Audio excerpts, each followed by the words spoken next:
Right, so, Blood Hunt just finished a couple weeks ago. I'm late to the party, but I did, just last week get through, issues 1 through 5, so that's the whole event. I haven't read all of the tie-ins, so I'm not going to talk about the tie-ins in this video, but what I will talk about, the tie-ins that I have read. Well, the only tie-in that I've read the Hulk one. That is fairly inconsequential to the main Blood Hunt story. It's just Hulk finds some vampires and beats them up. It's a good Hulk issue, and it's somewhat important looking at what's going on in Hulk at the moment, but it's not, you don't need to read it if you only care about what's going on in Blood Hunt. It's a Hulk book with the Blood Hunt logo on it. Fantastic Four, the 2 issues that are tie-ins for that, kind of are more consequential to the main Blood Hunt book, in a way that is just Reed and Alicia are stuck and they've got to fight some vampires, and they find out a way to defeat those vampires using science, and then find out who the big bad of the next phase of Marvel Comics going forward, in to whatever happens next after this. They find out who the big bad is going to be, and you get their reaction to the end of Blood Hunt, which is fun because it is a character, and I'm going to get onto it later, it is a character that obviously has a lot to do with Reed, and we get, I hope it means that the Fantastic Four get pushed more to the forefront going forward in the Marvel Universe, because in the main Blood Hunt book, the Fantastic Four don't show up at all, and they're not important during this, and they haven't really been important in the last few events either, so it would be nice to see if the Fantastic Four are important going forward, and they'll think they're going to have to be with who they're setting up as a big bad later on. But speaking about Blood Hunt as a whole, the book is centered around Blade has essentially gone rogue, and he's trying to create this kind of like vampire uprising. So he's blocked out the sun. It's basically eternal night. And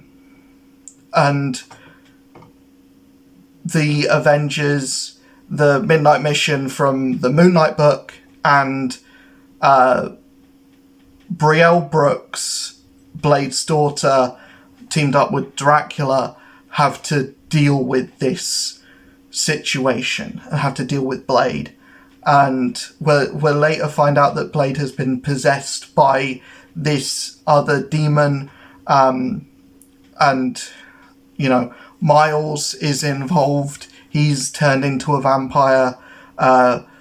Black Panther gets turned into a vampire early on in the book. The first issue takes Scarlet Witch and Thor off the table because, you know, they're the 2 big heavy hitters of the Avengers. And Doctor Strange is turned into a vampire, so he's in his astral form for most of this book. The Doctor Strange Blood Hunt tie-ins are actually quite good, and they are somewhat needed for this because obviously it's Jed MacKay on that as well, and I assume the Moon Knight ones especially are probably going to be just complementary to this as well, because that's also the series that Jed MacKay is on, and those characters in that book are very important to this, and Moon Knight as a character is important to this book as well, because that is how they end up defeating Blade, or this character that has taken over Blade. And we get these other high-ranking vampires which aren't really important. They basically work as like mooks, or for there to be a team of villains for the Avengers to fight against. And it's this thing that Jed MacKay loves, having teams that he can get to separate the Avengers and have them fight their own like mirror. He's done it twice now in his Avengers book, and he's done it now in this, and it is becoming very much like, that's your one trick that you've got with Avengers? It'll be interesting to see what he's doing with what he does with the Avengers going forward, because you can't do that for every single arc. But he's done that with every book, every Avengers thing that he's done so far. So if that's your one trick, that's your one trick. It's not a great trick. When you compare it to how good his Moon Knight's been, and how interesting his Doctor Strange has been. I won't say great, because I'm not a big fan of the art on Doctor Strange, but his Moon Knight has been excellent. And overall, I think Blood Hunt is great. I wouldn't have done a video on this book if I didn't think it was important, if I didn't think it was good. And obviously it's good. Pepe Larraz's art is incredible in it. Just try and get a page from here. Try and get one of the good pages.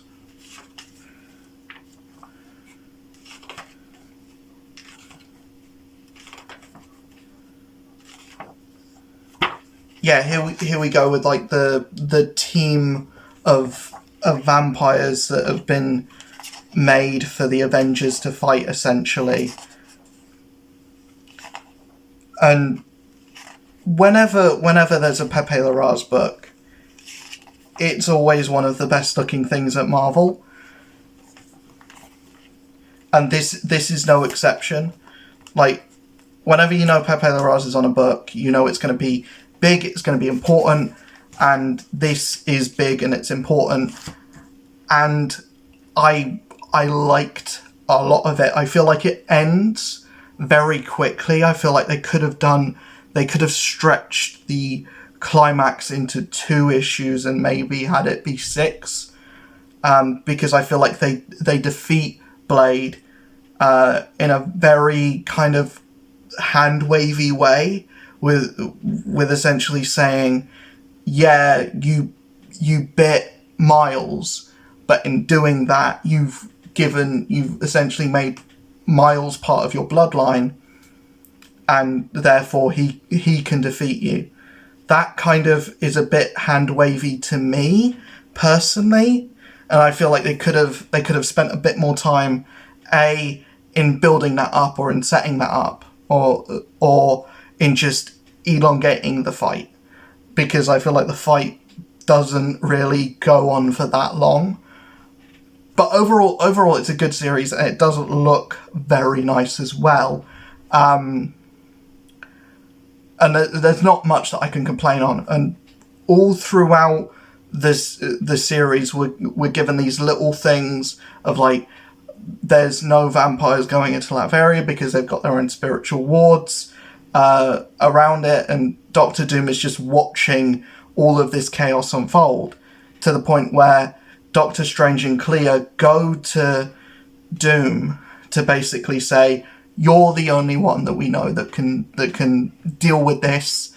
And Doom says, I will help you, but only if you make me Sorcerer Supreme. I need to be Sorcerer Supreme to be able to do this. So they make it, so Doom and Strange make a deal where Doom will become Sorcerer Supreme and get all of the powers that entails until he saves the world.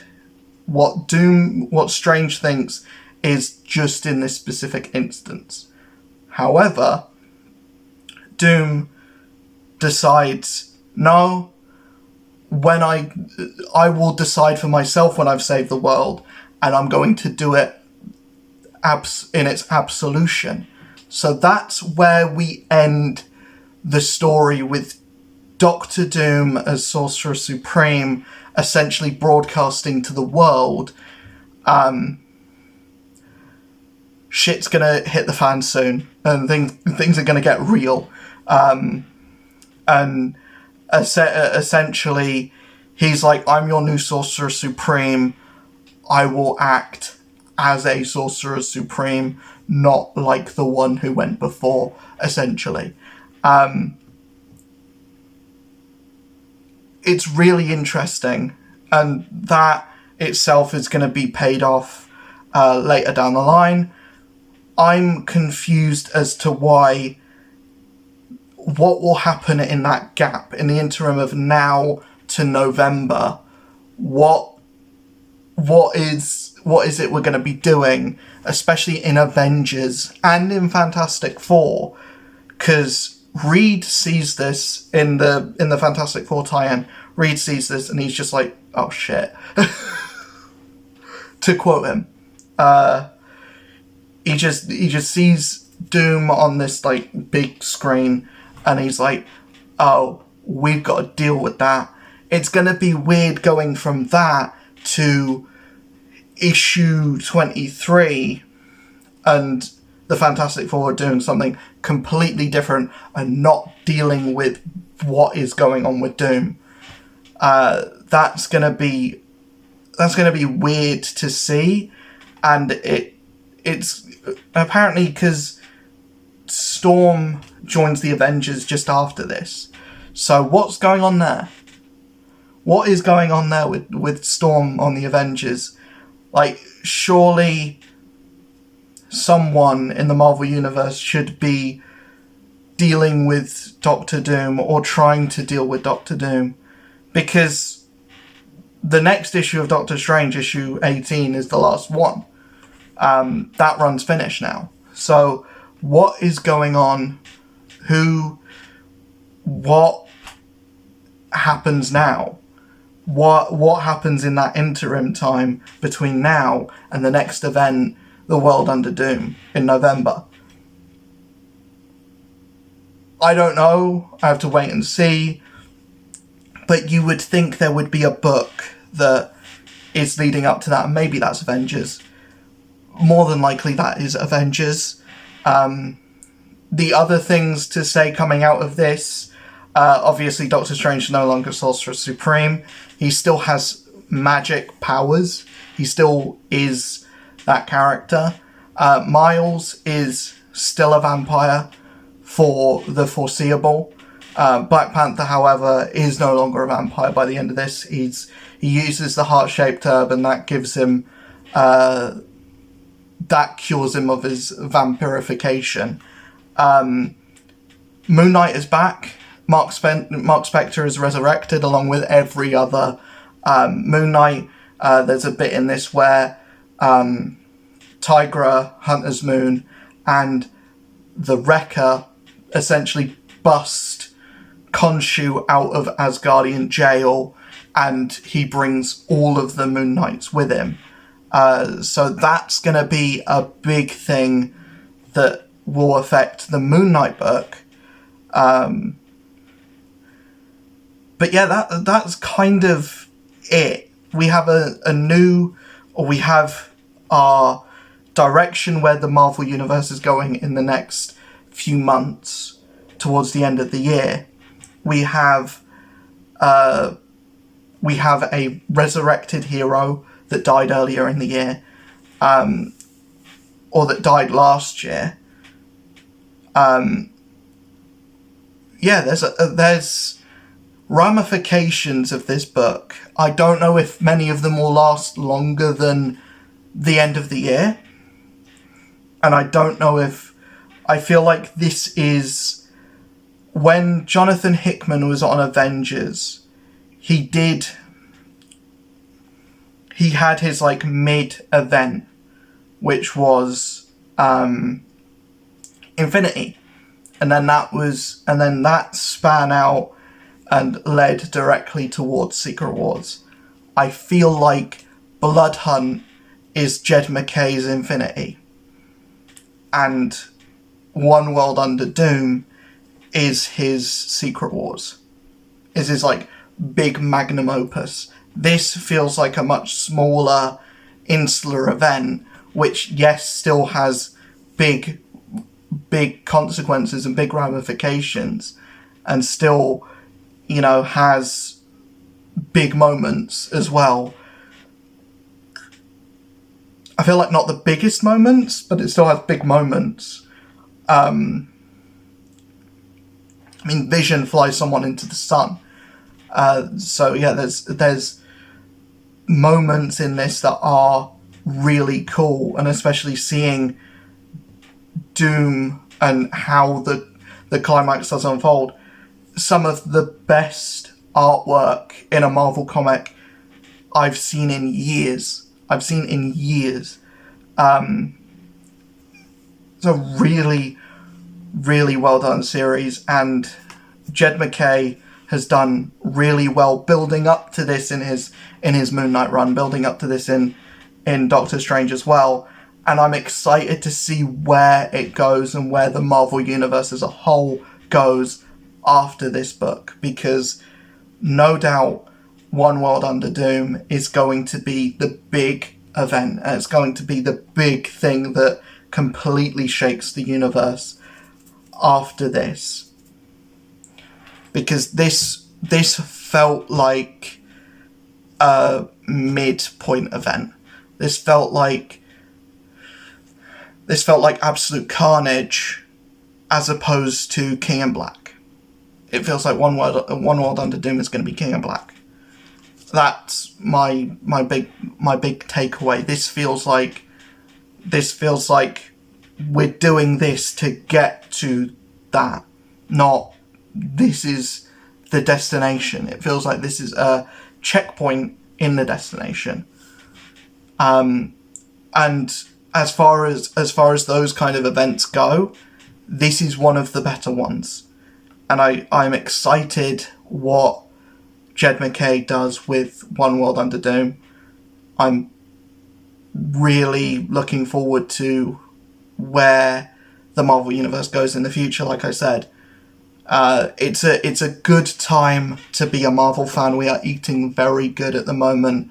It's a good time to be a comic book fan, along with Absolute Power that's going on in the DC side as well, which I will do a video on that when that's finished as well. Overall, I'm loving Absolute Power at the moment. I wasn't 100% on the first issue, but the second issue really, really got me. And Dan Mora is one of the best artists working today, like Marvel or DC. He's insane. I can't wait for him to be full-time on Superman. The way he draws Superman is you know, second to none. He's just a monster when it comes to drawing Superman, especially. Yeah, Blood Hunt, highly recommend it. When this comes out in a trade, if you weren't able to pick this up in singles, when this does come out as a trade, highly recommend it. I would highly recommend Jed MacKay's Moon Knight as well. His Avengers has been hit or miss with me particularly. I'm only just getting around to it. I've only just really gotten what he's doing with the book, and I'm still very behind on it. Doctor Strange, now that it's finished, I do recommend picking up Jed MacKay's Doctor Strange. in when it comes out as like a big collected thing, or all 18 issues in it. Even if you pick it up in trades as well, that run is still quite good as well, and it's probably one of the better Doctor Strange runs of recent years. You know, the Jason Aaron one was peak, and then everything else has just kind of felt a bit mid, and Jed MacKay's kind of taken it back to not quite the Jason Aaron heights, but he's gotten close. And some of the issues that Jed MacKay has done have been pretty up there. So yeah, I'm excited to be a Marvel fan. Go figure. Yeah, I will see you guys in the next video. Hopefully you enjoyed this one. Hit that like button, hit that subscribe button, hit that notification bell. Only such and such percentage of viewers are subscribed. Make that 100% of viewers subscribed. I will see you guys in the next video. I'll see you guys over on Twitch. Base.